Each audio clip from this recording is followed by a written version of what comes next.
Who is this? What's your operating number? Hello there. I'm Danny Schaefer, lead game designer for Star Wars Unlimited. Hello there. General Kenobi. Hello there, indeed. This is Flake. I've got Danny Schaefer, the lead game designer over at FFG, responsible for all of those Star Wars Unlimited cards that you have been hoarding, you goblins. So, Danny, big congratulations first and foremost here, mainly because the game has essentially just fired out of the gate at full gallop here. You must be feeling good about that.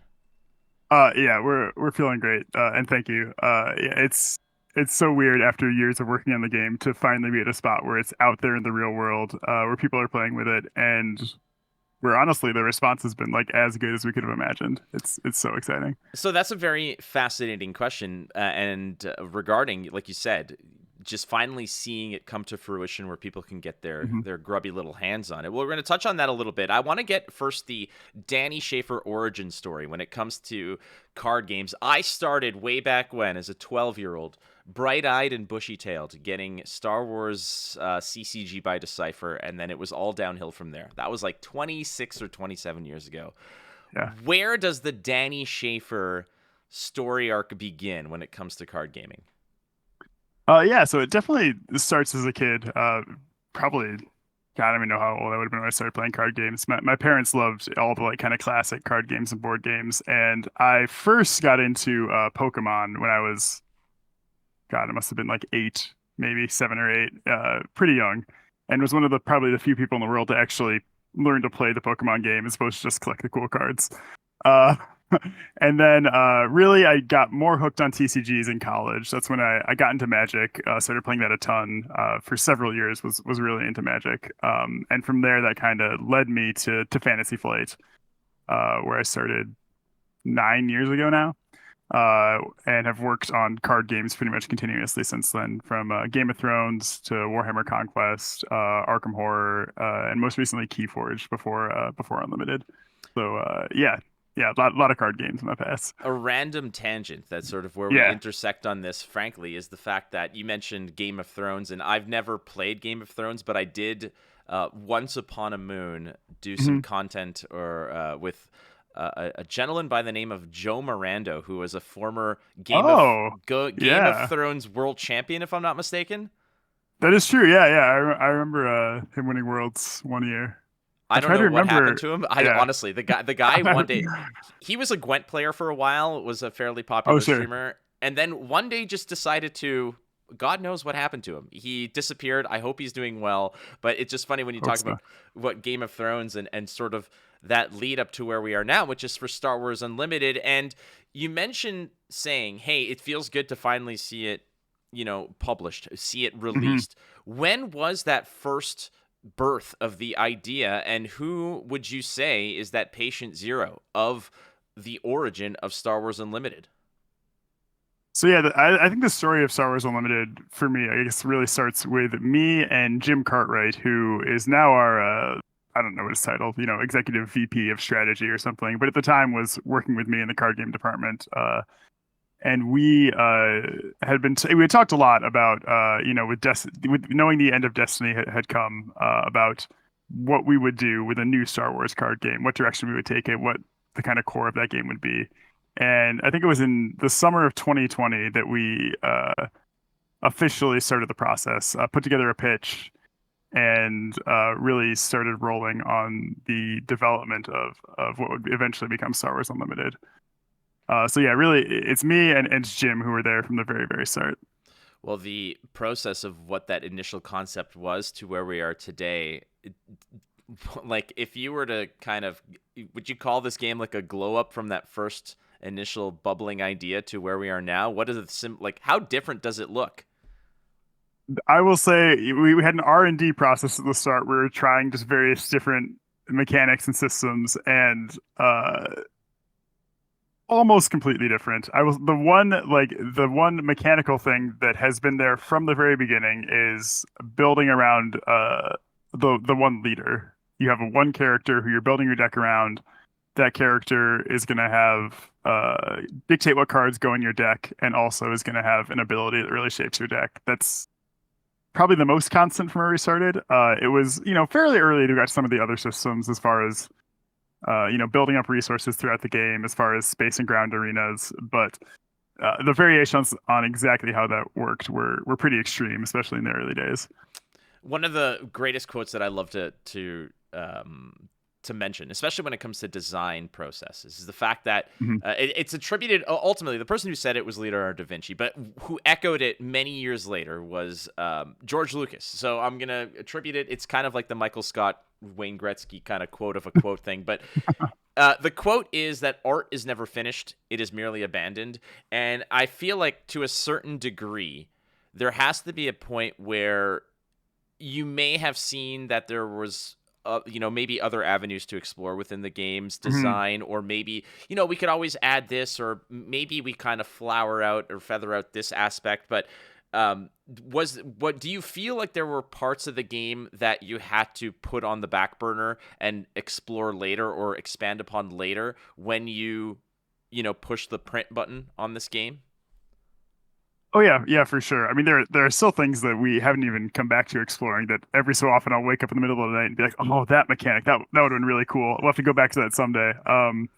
But yeah, there were I think several things that were talked about or even were present in set one early on that eventually we said we're going for, we want this game to be sort of built around the fundamental structure right at the start. We want this game to be accessible. We want to not overload people in the very first set.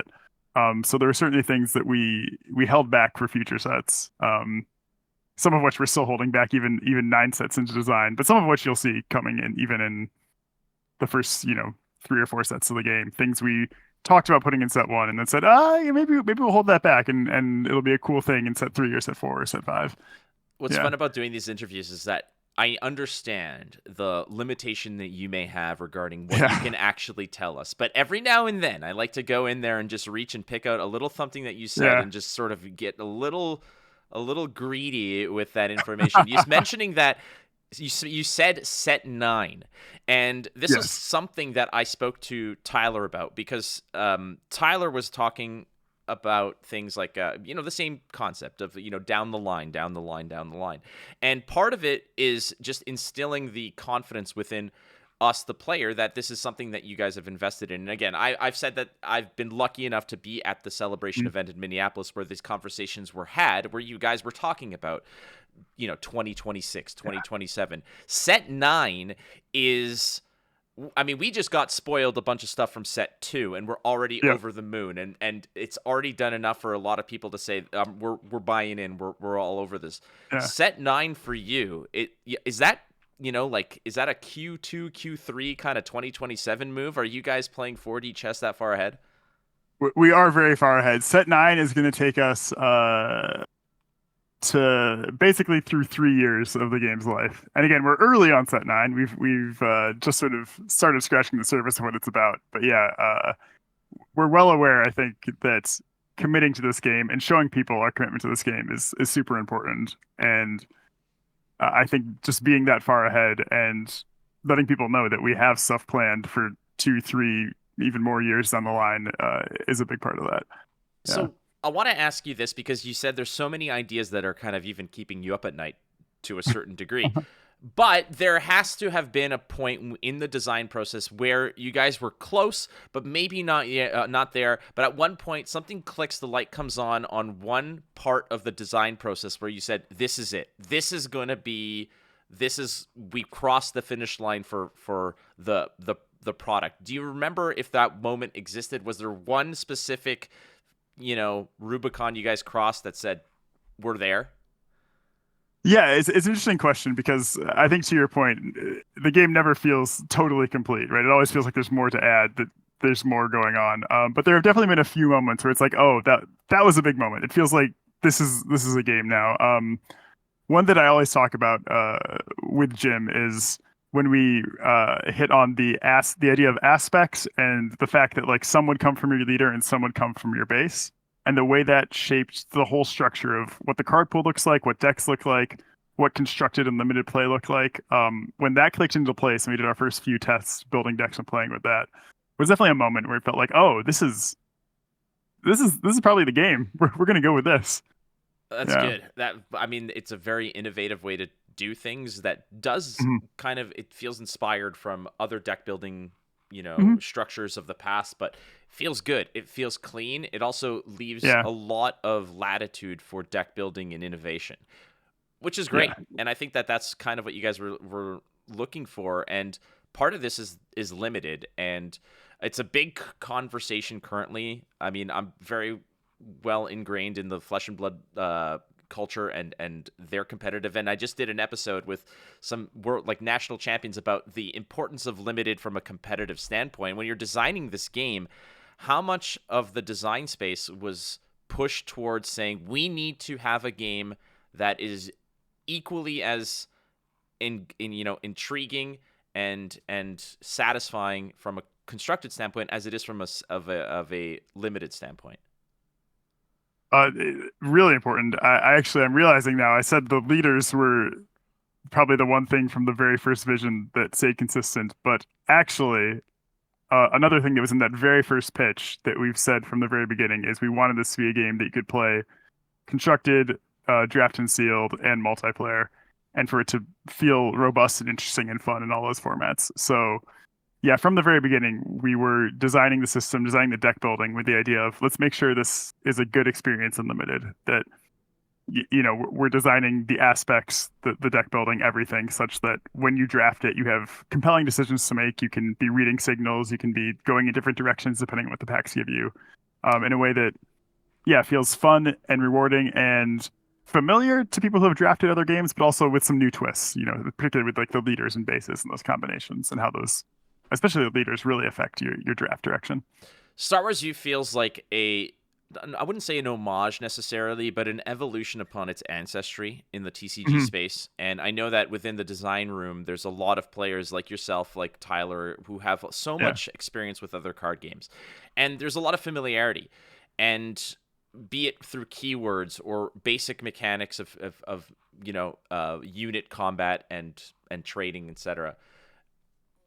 What was the approach when it came to designing this game from the angle of looking at your heritage of card gaming, what keeping what works and sort of shaving away the dangly bits that don't do anything. That's a really good way to put it, actually. Yeah, it was about looking at the past, looking at the numerous other games we have experience with, identifying the things that people like, that people will find familiar if they've played other games in the past, that people will pick up quickly if they haven't played those other games, and sort of honing in on those best elements, coming up with some new twists, some new systems, in a way that, could make the game still feel fresh, interesting, new, but still, very accessible, still very like just clean, solid gameplay without the extraneous stuff that can kind of distract or get in the way. And I think it's clear we've learned a lot from a lot of past games, but put some new twists on it, or even just combine things in ways that are different. The combat I think is familiar to some other games, but combining it with the back and forth actions puts a really different twist on it than in I do all my combat, you do all your combat system, things like that. Yeah, no, definitely. It Yeah. always seems like whenever a new card game comes in, it always just seems like some of it are just taking, marginal improvements on the past, but a lot of them feel like clones of the past. I feel like Star Wars U is something that is very unique in terms of you feel like you're in a familiar place, but it's all new to you. Yeah. It's a series of odd kind of deja vu to a degree, but a good sense of like a nostalgic deja vu where you're experiencing something for the first time, but you don't Yeah. necessarily feel like everything's foreign to you. It's a very interesting balance that has come with this game that I think you guys have pulled off exceptionally well. And Thank you. oh Thank no, you. it's Yeah. it's It's great. A yeah. big part of this though is going to be keywords, because there were so many of Yeah. them obviously that have released early on.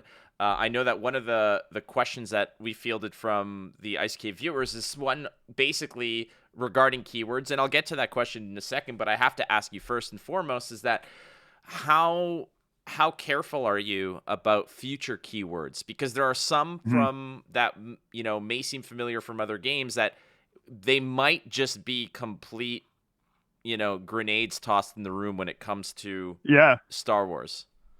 Yeah, it's definitely something that we found is we honestly like, especially even in set one, we tried, what seemed like natural keywords from other games, ported into unlimited, and realized that they play very differently. Uh, the mechanic where the shoot first mechanic, basically.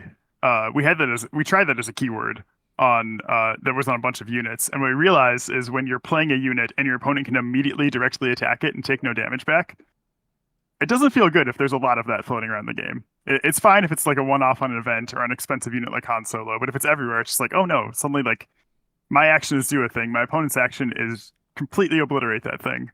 On the flip side, like especially in future sets, we found more and more a lot of cool space where we can dig into keywords that couldn't exist in other games, or at least not in the same way, that really lean into what makes Unlimited special.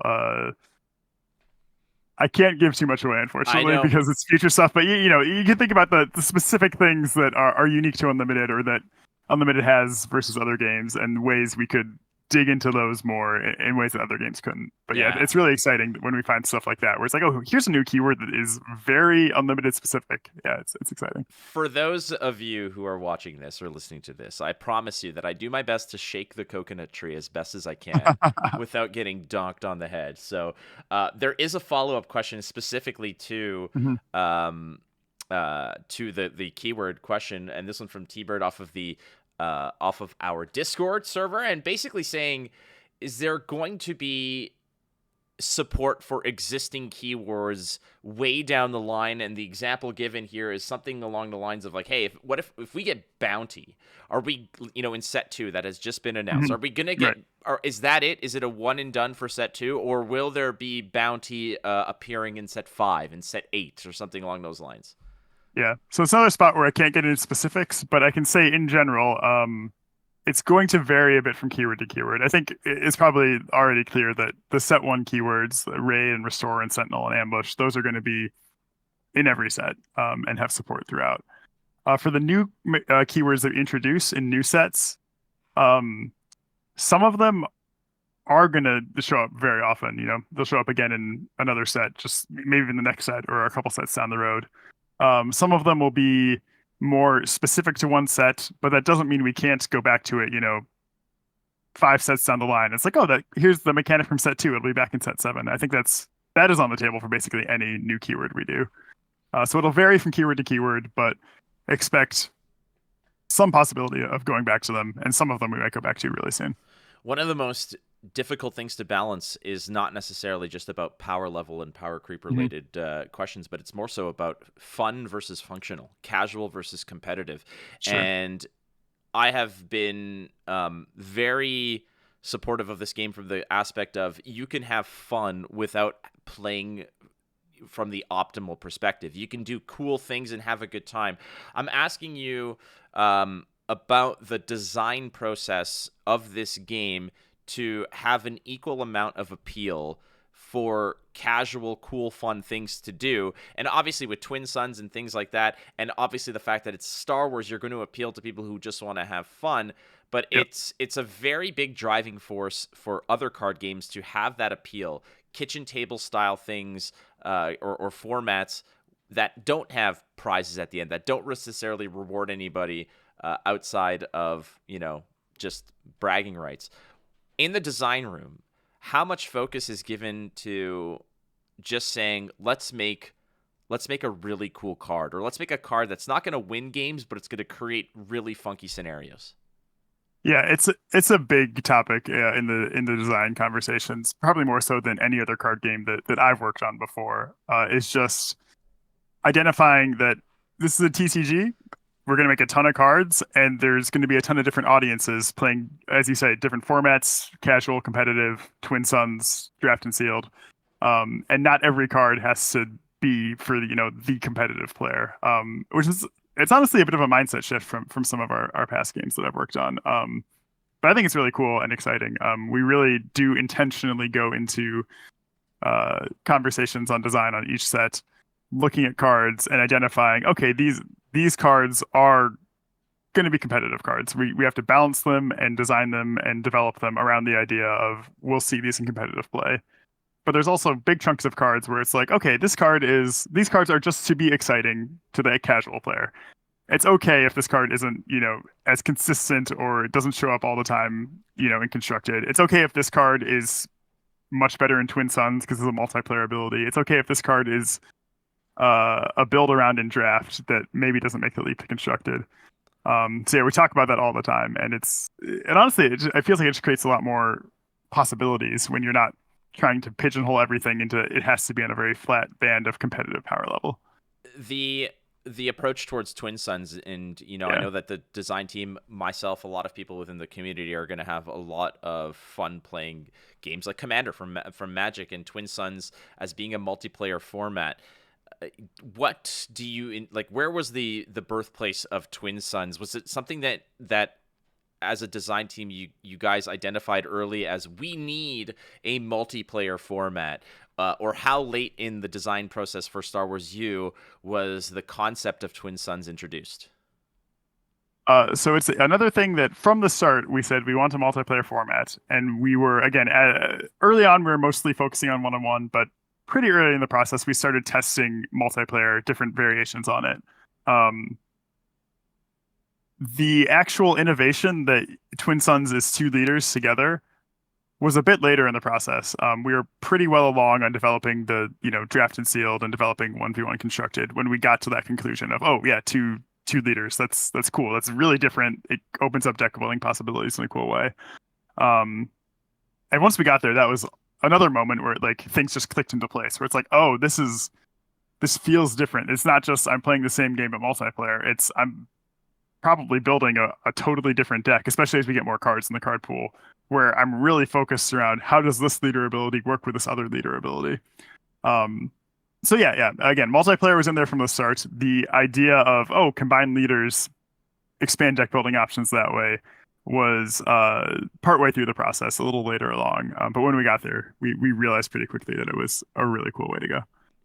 For future, be it card design or even product diversification, is Twin Sun something that is going to be, directly tackled as a format that you guys are going to develop and support and say like, okay, this is a Twin Sun card or this is a design that we're doing because we want it to affect multiple players, but at the same time. And when I say product diversification, I mean, you can completely just brush off this question, but are Twin Sun precons something that we might see down the line?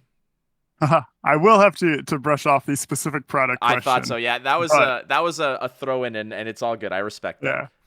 Yeah. But yeah, to your question about design, like we do in pretty much every set have a certain number of cards that we look at and say, oh, this is a card for Twin Suns, or a card that at least will shine in Twin Suns. We're again not trying to design cards that only work in Twin Suns, but cards where it's like, oh, clearly that this affects each opponent, or this plays my opponents off each other in a way that is cool in multiplayer specifically. Yeah, we definitely look at that.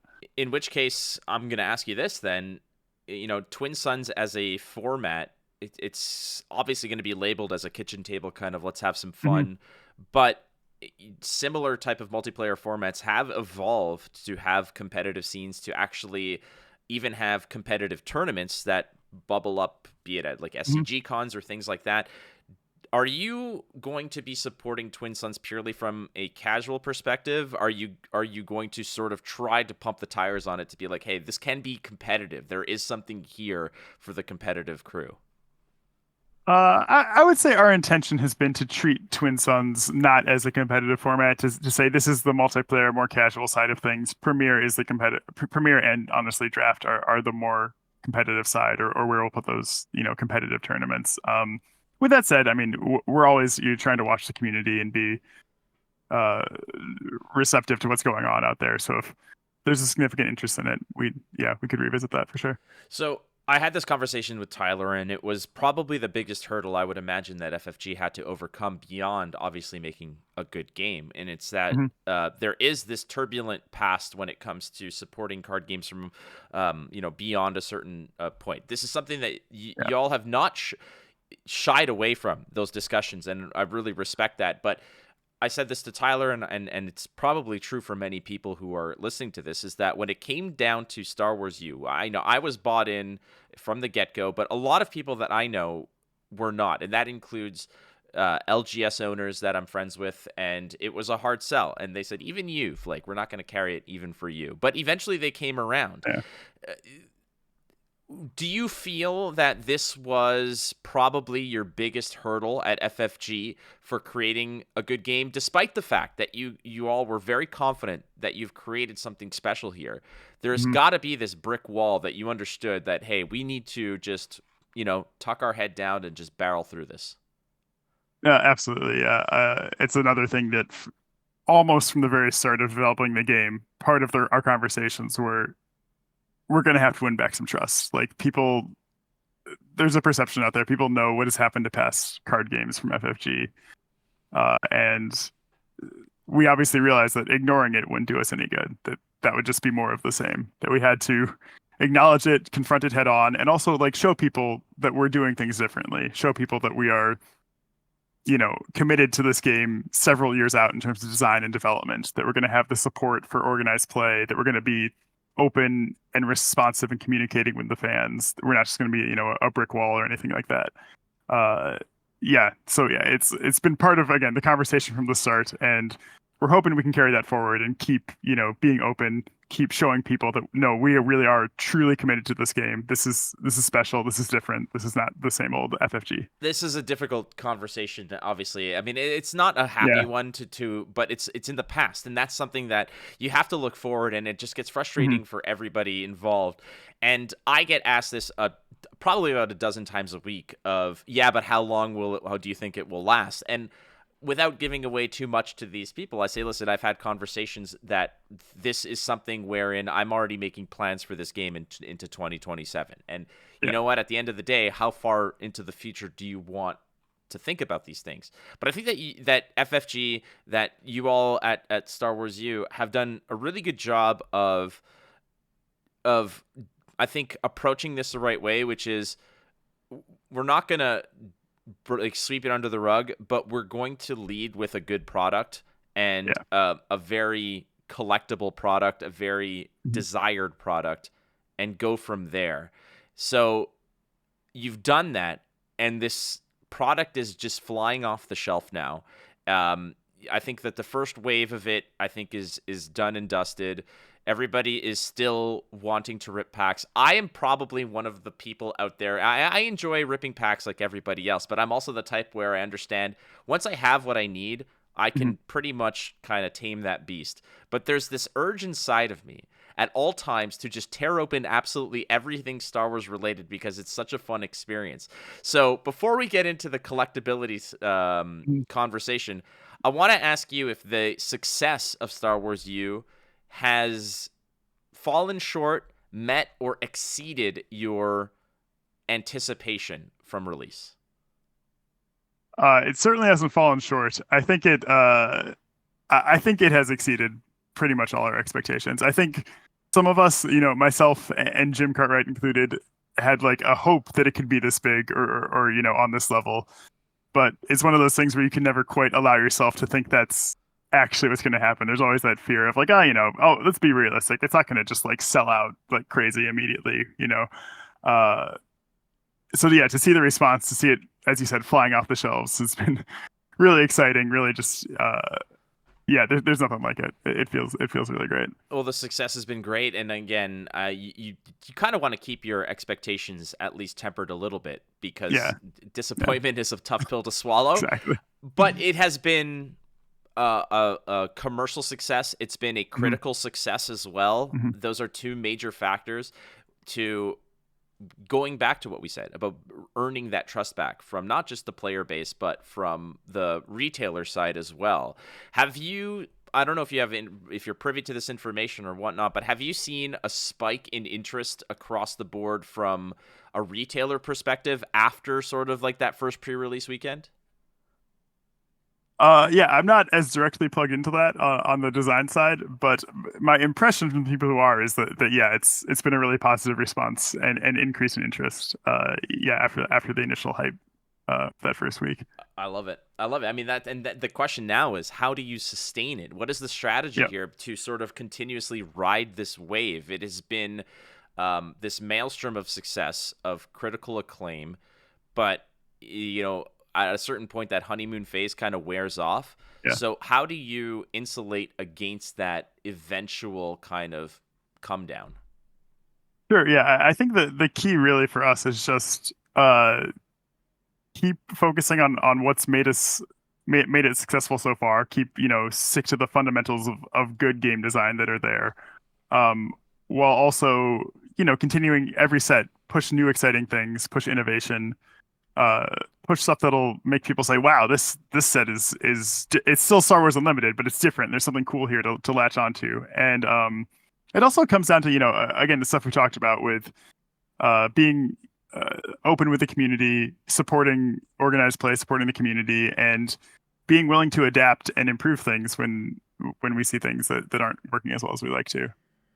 The best selling point, I think, for players getting into particular games Mm-hmm. is, a good rule set. But what keeps them there and keeps them coming back is not just innovation, but a solid approach to balance. And this basically, it sink or swims when it comes to card gaming, is when you kind of attack things either too frequently, not frequently enough, or print this recipe for power creep that can be insatiable at a certain degree.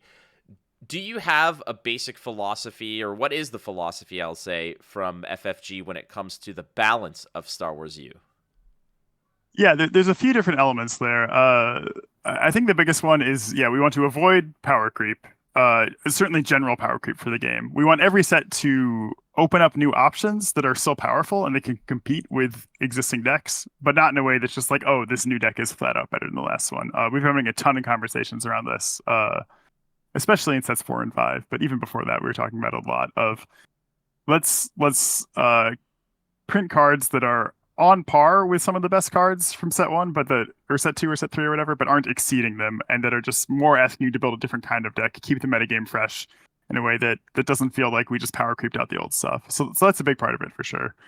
And then obviously we're watching the metagame. We're seeing what happens. We're gonna be looking at it if things get stagnant or if certain things look too strong, and we'll take action if necessary at a certain point. Well, that's the next question: is how involved does FFG want to be into here? There's a lot of people clamoring for this is too strong, or that's too weak, or this leader needs to sort of have its wings clipped a bit. Some of the most egregious of conversation gatherers here would be something like Overwhelming Barrage, and it's like, how does this card get printed? Well, it's a strong card, and it requires certain elements on the board, certain circumstances, but I've being in card gaming for 25, 26 years, I've heard every conversation, be it well adjusted and reasonable to absolutely unhinged. How when it comes to, I suppose, you're saying keeping an eye on the meta, how aggressive does FFG want to be when it comes to bans, or dare I say, erratas and such? Sure. Yeah. We how aggressive is an interesting question. We definitely don't want to jump in too quickly. We want to give, especially when new sets come out, when they're fresh, some time for the metagame to shake out and people to make adjustments. But with that said, I think we're definitely willing to ban or make whatever kind of changes if we, see a pattern where it's like, oh yeah, clearly this has been dominant for a while. It's too good. The game will be better if this is out of the meta. Yeah, so I guess medium aggressive, not just immediate, come down on the thing that's did the best this weekend, but I don't think we're just going to sit back and let things ride for months at a time if it becomes clear that there's an issue out there. I wouldn't be a responsible journalist or pretend to be one if I didn't ask you if there were any cards that were particularly sort of buzzing around the radar currently as something to keep an eye on. I mean, I think it's the ones you'd expect, the cards that show up everywhere. You mentioned Overwhelming Barrage. That's a strong card. We're obviously aware that Energy Conversion Lab and Boba Fett Leader are everywhere, and about the powerful cards in those decks. So we talk about a lot of cards. Yeah, I don't think I can go too more specific than that. But yeah, I think you know the ones that we probably talk about the most. That's the thing, and it's just And honestly, like cards that it's interesting in that there's this sort of delay between when we finalize set one and when set one hits the public. Where in the interim, there we're like, oh, we've been playing a lot of set 2 and 3. You know, are these cards better than we thought they were when we locked in set one? Yeah, Danny, they probably are. So we've been talking for quite a while. This is my favorite kind of just sort of pull the curtain back on people who like to complain about things, is that when something is strong and it isn't immediately addressed in the next set, what I have to explain to people is like, when set one is printed, they are already thinking, they're already putting the final touches on set 4 or 5 to hit the printer. Yeah, like set 2 is done and dusted. It's already printed. Set 3 is in the print, in the print queue. Like there's only a certain amount. Can I ask you if you can maybe pull the curtain back? So what sets are basically getting the final touches? For example, we're in set 1. Set 2 is starting to get the spoiler train going. Yep. So obviously that's done. That's done. I would imagine that set 3 is already done, and like all the T's are crossed, the I's are dotted. What is this next? Like, how far into the future are you guys still turning the knobs and sort of dialing things in correctly? Yeah, so as you said, obviously set 2, we're spoiling right now, so that's completely done. Sets 3 and 4, also done. Set 5 is the current set that we are testing and developing, and we can still make balance changes on. I mean, we haven't, I guess, printed set 4 yet, so we could, last minute change something if we caught it, but for all intents and purposes, set 4 is done as well. That's so fair. We're really far ahead. Oh no! Listen, this is an informative journalistic approach, okay, to conversation about Star Wars. I want people to understand that you cannot expect answers for today to occur in the next set, but we leave the creativity of the deck builders to solve the problems that are out there. Is that so much to ask? Right? Like, it's a fair question. I want to touch briefly, very, very delicately upon the concept of rotation and in the sphere of balance, I suppose.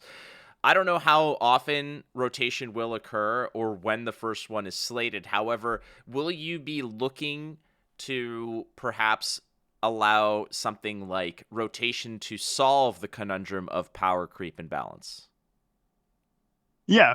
So as you said, we not talking yet about the pace of rotation or timing of rotation, but it is something we have planned. We've been designing and developing with rotation in mind.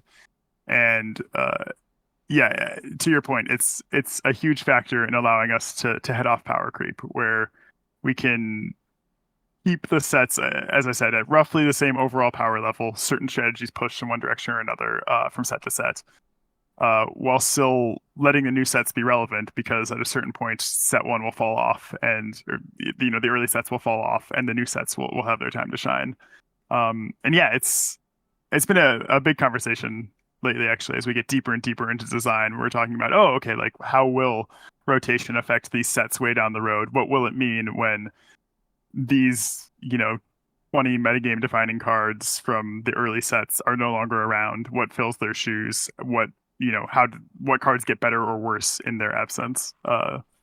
It's something we think about a lot in competitive balancing, of course. And I mean, exactly as you said, it's a good way to not have to power creep with every set, right? To keep it relevant. I mentioned earlier about this insatiable urge to rip packs, and I think that this is something that's shared by many in the community from a collector's standpoint. There's so many gems to unearth in a pack of Star Wars U, be it hyperspace foils, hunting for those showcases, etc. You mentioned that, your first foray into TCGs was just collecting all the cool cards from Pokemon, and I get it, because I was there. I was in that age, and part of it is just opening the shinies and the holos and just being like, okay, cool. Like, it's fun to do that. It's the same experience with this. However, I want to ask you, in relation also to rotation, because this is going to factor into this question. The question is about reprints and the collectability versus accessibility question. It's hard to approach card games and card game design from at least for me, from the mindset of saying, how can this appeal to those who want to rip packs and put it in a vault, like and treating it as a commodity. It's so foreign to me because I'm a card gamer and I love it, and it doesn't matter the condition of or the alternate art of the card, as long as it does what I want it to do. That's all I ask for. But there was a lot of people, there was a lot of chatter saying things like, well, I need Vader's, and Invader's most likely going to be a very strong card for a while because of what it does and the colors that it's associated with. What is the mentality of FFG when it comes to reprinting cards from a perspective of, this card is coveted, it's hidden behind a pretty scarce rarity, we want people to have it? What is that mentality for FFG? Yeah, so for sure our goal from the start, when we knew we were making a TCG, was to try and strike that balance between accessibility and collectability as well as we could, knowing that there are some people for whom, finding that chase card, finding that super rare version of a card is a big draw to opening packs, just inevitably, but also wanting the gameplay to be accessible to everyone. And it's something that we, as part of what we're doing, right, with the showcase versions of the hyperfoils, where the rarest, shiniest, most collectible versions of the cards are these cosmetic upgrades that are not, they're not going to give you an advantage in the game compared to the regular version. Now, obviously, with the set flying off the shelves, as we saw, with the popularity being even more than we anticipated, there's currently a little bit of a scarcity of packs where you see cards like Vader and Boba being hard to come by for a lot of players, which is, it's unfortunate. We were hoping that we would have enough that it wouldn't be quite as hard to get those cards. But with that said, to your point about reprints, what can I say? We're not, I can't go into too much detail about, obviously what we're thinking about as far as reprints. I can say that we are certainly willing to reprint cards, and to reprint to help get cards into players' hands. The specifics of that I probably can't dive too much into, but reprinting is absolutely something that's on the table, and that, as you say, the most important thing I think is people who want to play the cards are able to get the cards. Yeah, I tend to agree. And people are going to look at me, and maybe it's a harsh way to say it, but I could not care less about somebody who is buying cards to throw them in a vault because they want to resell them later. Like, I understand that that's an aspect of TCG culture, but it's just, it doesn't speak to me. It doesn't speak to going and sitting at a table and playing the game, or determining a store champion, or down the line a galactic champion. Has nothing, doesn't sing to me in any way, but I understand. Sure, it's part of it, and exactly. Like, I'm sure that probably 20 to 25% of the sales were from people who are just ripping packs to put them in binders and maybe prospect a little. Again, there's no science behind that statistic, but I'm just saying. Danny, I got a few questions from the community. If you've got a couple more minutes, if you're down to sort of. All right. So this one from NTQ from the Ice Cave Discord asks, can you ask about how bounty works on friendly units? There's a question mainly revolving around, my boy Palpatine, that if you put a bounty on your own unit, you can kill it with Palpatine and collect the bounty. The wording doesn't seem to make sense on that, since you can't be the opponent to your own units. Can you offer a little clarity on a little friendly fire for bounty? Yeah, so basically, you cannot collect a bounty on your own unit. It's the simplest way to put it. If a bounty is on your unit, when that unit is defeated or captured, your opponent's going to collect the bounty, regardless of who put the bounty there or who did the defeating. So if I have if I have a bounty on my unit, I'm not going to try to remember which set 2 bounty we spoiled off the top of my head. If I have a bounty on my unit, I was like, ooh, yeah. And I Palpatine defeat it, my opponent still gets the bounty. Okay. There's a little more going on in Twin Suns with multiple opponents that we'll get into as we explain the rules more. But all right. In general, you're never going to get the bounty for your own unit. We almost had a little leak here. Now, this is not going to get published for probably another 5 days or so, but still, the fact remains, Danny, that you almost let one leak there. It's all good. One more question from Lefty. After hearing about how differently the public play the game versus how they initially played in testing, how has that impacted not only your initial testing, but card design in general. And as a kind of a follow-up, has there been any major oh no moments where they've played with a card and realized how devastating a certain card would be on the meta? So I suppose seeing us play with your brainchild here, were there any moments where you're like, oh wow, didn't expect that? like that's a little like a creative. Yeah, it's a really interesting question. There's a lot of layers to this because, as I alluded to earlier, there's a big gap between, or maybe not a big gap. There's a gap between like how we were playing in set one only testing versus how the public is playing with it versus how we going back to set one now, knowing what we know, would have played it, right? Like, so there's like I think like Boba and Sabine are good examples where like, in set one we knew like, oh yeah, these are good leaders. By the time we were developing set 2 or 3, we were looking back and saying, ooh, Boba and Sabine are probably going to be really good in set 1, like better than we thought at the time of set 1. So there's, I guess, a degree to which our own play has also developed, and we've learned things about the game even before the public got their hands on it. But there are also, I think, clearly cards that we over or undervalued relative to like what's happening in the real world metagame. I think Tyler loves to bring up the Steadfast Battalion as a card that we were just like, yeah, this is a nice draft card, bonus for having your leader in play, and did not realize quite how potent that would be in constructed for sure.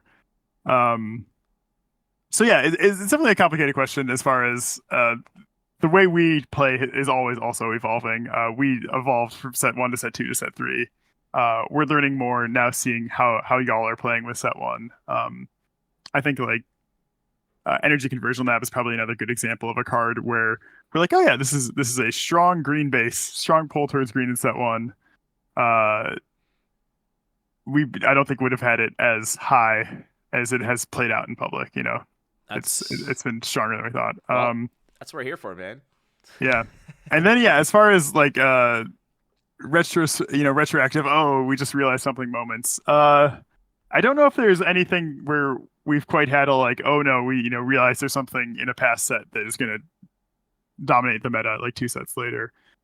We've had more minor ones though, where it's like, oh, this combo existed in set 2. We didn't really play with it much until set 4, and it's pretty good. It's probably again nothing that we've seen where it's like, oh, this is going to be dominant. We messed up, but definitely some things where it's like, oh, maybe we should explore that more. That could be good. Love it. There's so many things that are kind of swimming around in my brain in terms of like, this is gonna be good. We're just waiting for the extra shoe to drop. That basically does it for a lot of the heavier stuff, Danny, and I really appreciate your transparency and how candid you are in terms of just engaging in a lot of these topics here. There is one more piece that Tyler Parrott now is probably going to take responsibility. We're calling it shoot from the hip. Are you down to shoot from the hip? Sure, why not? Okay, so part of this also is that Tyler, without any encouragement, did some finger guns like this. So you could either improve upon. There we go. I hope you're still paying attention, because now I'm going to tell you the most important.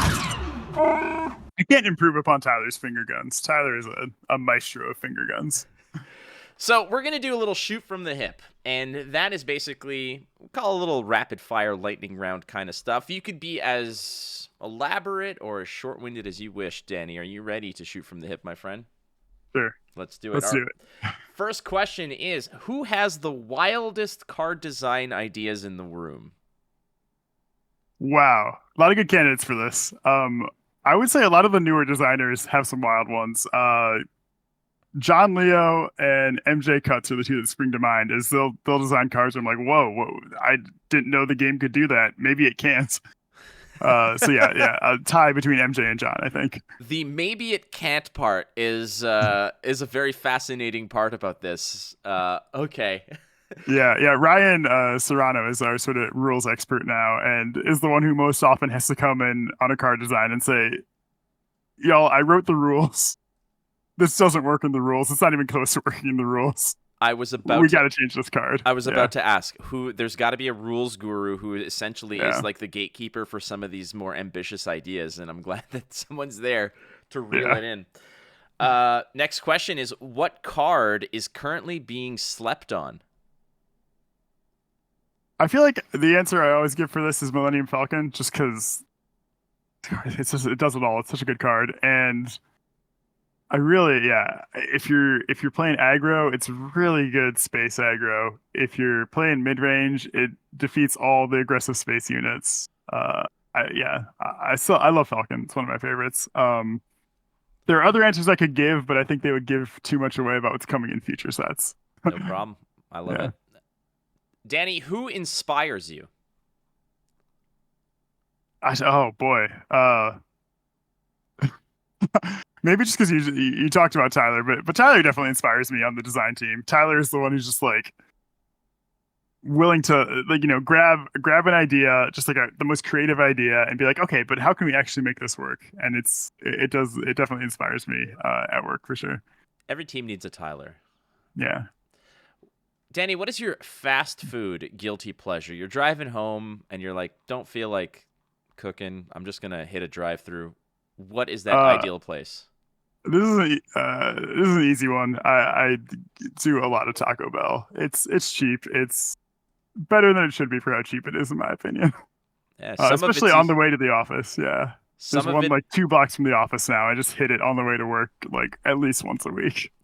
I had some friends of mine from the States come by, and I had to warn them. I said, Canadian Taco Bell is not the same as American Taco Bell because we have slightly better food-related standards, so you're not going to get the same ingredients in it. And they were like, what is this? This barely feels like I'm eating junk food. I was like, I know. American Taco Bell. I will say, I had a crazy experience when I went to my cousin's wedding in Toronto where I went to a Taco Bell, and they just had French fries. I was like, what? Fries? Yeah. This isn't right. No, I trust me. They're like, would you like fries? I was like, where am I? Like, this should not. No, throw another taco in there. If there's room for fries, like get out of here with that garbage.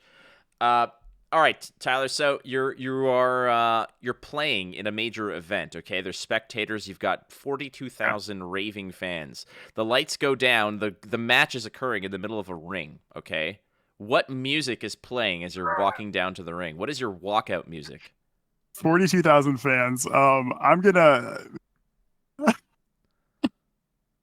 just gonna like mess with them and play some of like my like quiet indie folk music, like Boy Genius or Joanna Newsom or something like that, and make them listen to this quiet, sad folk song as I walk out to this packed arena. That's my plan, I think. Hey, one of the biggest legends of wrestling is The Undertaker, and he came out to just a dong sound for like the whole time. There's like barely any music, that and organs. So I think that the ominous kind of you're a killer. By the way, when I said 42,000 fans, it's because the other 150,000 fans are cheering Tyler on for this matchup. That sounds like about the right ratio, yeah. Yeah, but hey, you guys sold out a 200,000 place arena. Not bad. Not bad. Yeah, once you factor in, I'm trying to do the math here. What is it? 8,000 media. That's where the 200,000 sort of clues in. That said, once this game is into its 50th year, and the Martin Scorsese III says, I'm going to make a movie about this because it is such a cultural touchstone. Who plays Danny Schaefer in the movie? I always struggle with this question because I don't know. I don't know what actor is most like me. Offhand, I'm gonna say Nicholas Hoult just because I watched The Menu not too long ago. I loved it. He seems vaguely, has the same like white guy with brown hair thing, and he could be goofy enough to be me. I think that would do it. He was Beast. That's a pretty good. That's one. Right. Yeah. Yeah. Hey, no arguments there.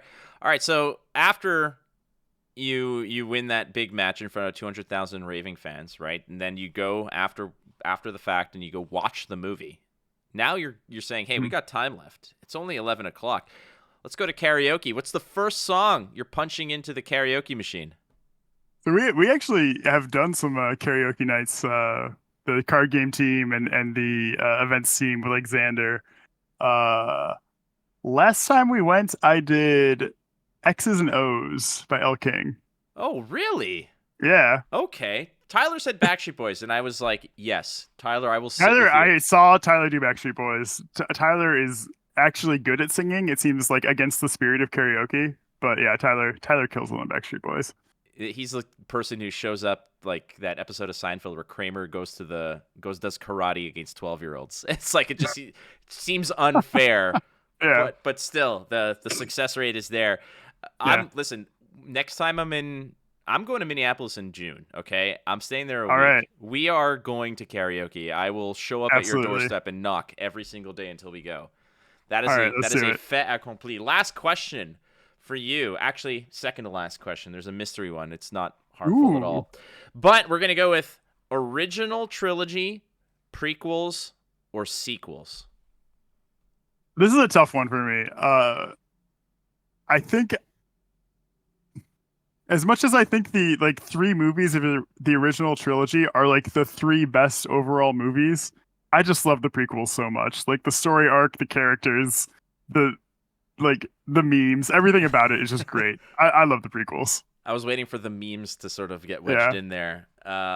Last one, totally scientific poll I've been conducting for quite a long time now. Skittles or M&Ms? Oh, Skittles.